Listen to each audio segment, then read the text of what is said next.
I am here! Welcome to the last part of my fake Pokemon starter designs. It's been real fun doing these, and today is the grand finale, the grass starters. I have nothing left to say, let's just get right onto it. Okay, so this is really important. Did you know that baby bats are called pups? This is very important information. I can't believe I didn't know this before I started looking for a name for this thing, but that's so cute. Anyway, this guy is a fruit bat.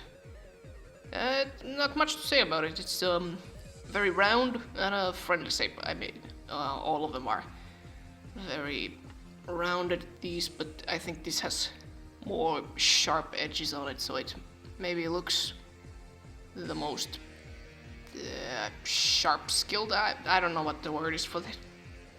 I'm kinda running out of things to say about this because I've already talked about the design, or like starter designs in general.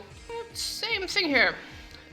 It has a little bib around its neck made of leaf that kinda emphasizes its snacking and how it likes to eat, because that's what fruit bats do.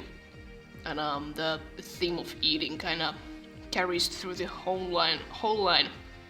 In fact, now that I'm thinking about it, all of the starters I've done have been a little too generic for my taste, but I think this is the best one.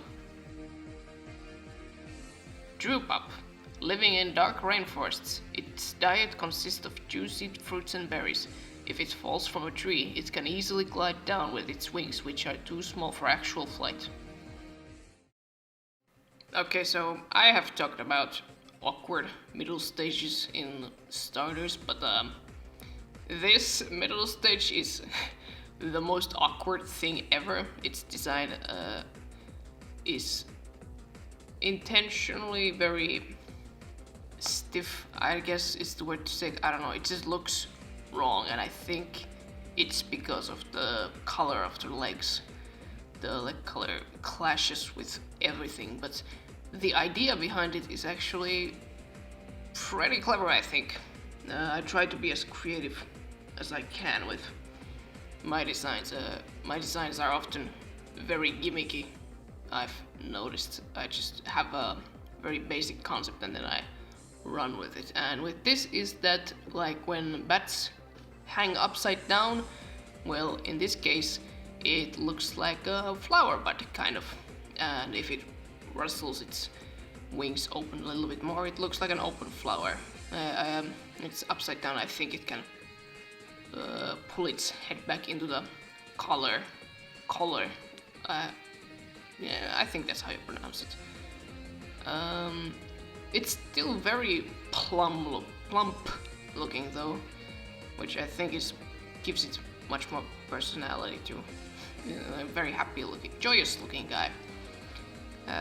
Since the other starter mid stages were very, how do you say, edgy looking, like they had those glaring eyes, this guy has fully open eyes, and it kind of looks like Chespin's mid stage. I forget what it's called, but yeah, this is just a happy fellow, which is ironic since its last stage is the edgiest of them all.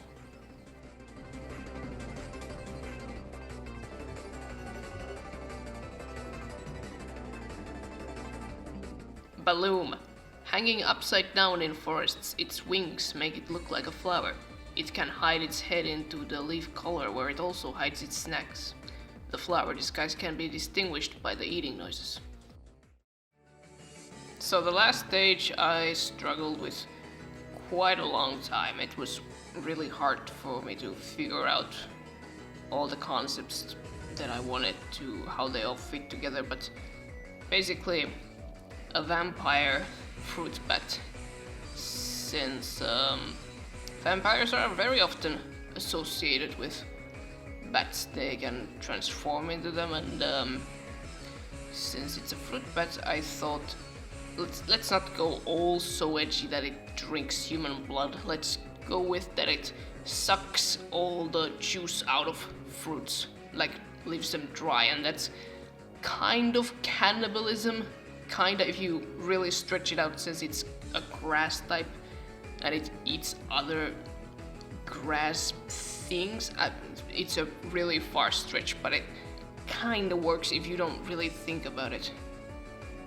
So it doesn't really have a conventional grass type color. It's more of a, its main color is more red, which gives it more of a vampire feel too.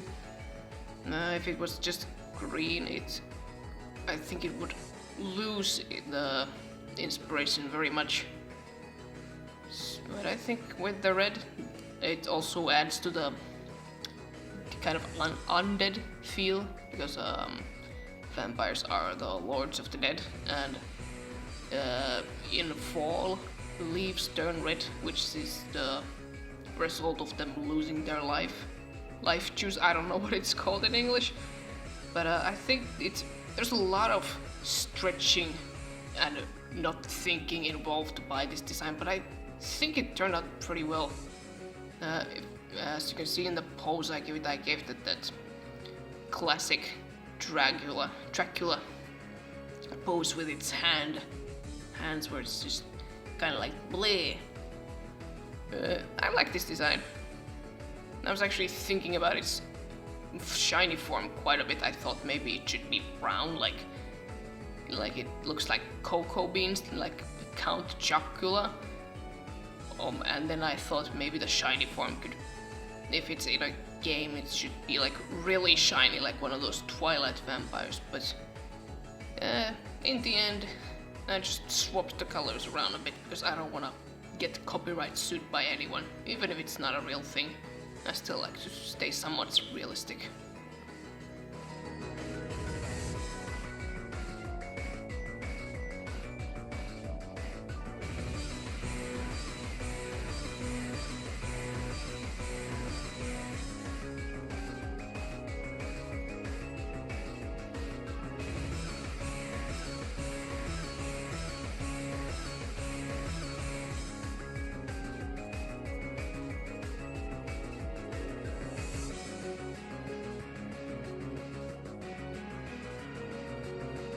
Grimglide. It goes from tree to tree, puncturing unpicked fruit with its sharp teeth and drinking their juice, leaving behind forests of dried fruit trees. Its upright posture has made it a figure in many dark tales and folklores. And that's the last starter line, all done. This was very enjoyable for me. It's always great to brainstorm ideas, and it's nice to get to experiment with new styles, which Pokemon style is very new to me too. I don't often do it, but maybe I'll someday do some more Pokemon for my fake region. But for now, I'm gonna focus on other things for a bit. I hope you've enjoyed my starters, and maybe I'll see you in some other time if I make more. Till then, see ya.